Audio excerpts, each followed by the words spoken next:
songs chase me around. They suggest themselves to me usually at the most inconvenient time, like I'm waiting in the grocery store line. I could fill every dustbin in my house with the lyrics to some of the songs. If I had the choice, I would choose to live back when Calypso brought the news. If I had the choice, I would choose to live right back when Calypso brought the news. No more reporters, no anchormen, no recorder, no pad and pen, no nosy cameras to point and shoot, no red ink to cross out the truth. Three cheers, America. I hear how would you catch a dictator. I grew up in Diego Martin in Trinidad. It's a suburb really of Port of Spain. It was a beautiful place to grow up in a lot of ways. It was a very tightly knit neighborhood full of interesting people and characters. And we had a very adventurous, rollicking youth there. On a bright spring day, near the approach, I made my spirit love with the season and drew me away. I arrived in Canada as a young teenager with my mother. I was angry, frustrated, nostalgic. I spent a lot of time reading. I begged for a guitar for Christmas. Give me an expression for so much of the turmoil that I felt, but also so many ideas that were coming to me. It was a time of uneasiness, but a time of great discovery. Right back to the start, I remember, all the matters remember, Rienzi remember, Cipriani remember, what Trinidad remember, Faizabad, Water Spain remember Faizabad. I remember visiting Trinidad when I was 18, and my father took me to a Calypso tent, which I heard that music all the time growing up. Up until that point, I had actually not seen it in a tent, which is its setting. That night, I was mesmerized.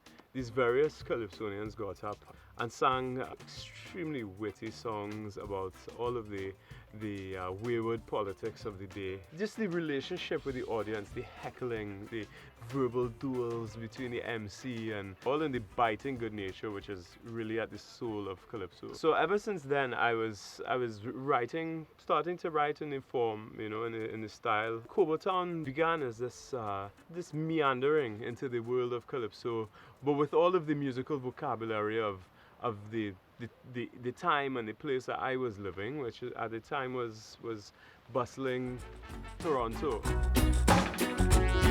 Imran is a factory hand up in Brixton, Sheldon runs a sweet stand down in Washington, Sally is down in San Francisco, and I'm here in Toronto.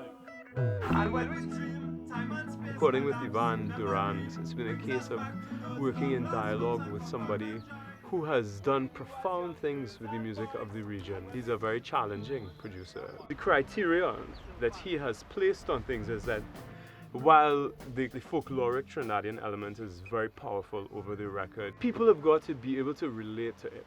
It's got to be able to engage, to capture people's ears, capture people's imaginations. Let us go by the light of an angry star, follow the megaphones drone to the edge of a park where the revolution howls like a wolf in the dark, can't sleep from the deep, move swift like a shark, climbing up the scent to the belly exposed, then flash the slash and then the jaws are closed, and then the victim dashes in his final throes as he sees things red as a rose.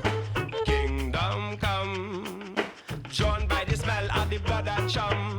Kingdom come, drunk on the drama of a martyrdom, when the bones break clean until they gleam. The best way to represent anything that you really come from is to really be yourself in whatever you're doing. I want to recover what is beautiful, what is powerful. And because I feel that is the thing that resonates across the barriers. Music has a great capacity to be a bridge, say something to somebody that wouldn't be listening to it otherwise. The moon shone brightly nightly, casting its glimmer, its shimmer, ever so slightly down the silent sleeping all. It was all that I needed for a call. The night breeze blew sprightly, the teaser spied me, and I tiptoed out of her so lightly. No sound to announce that I was on, out of any place where the pale moon shone.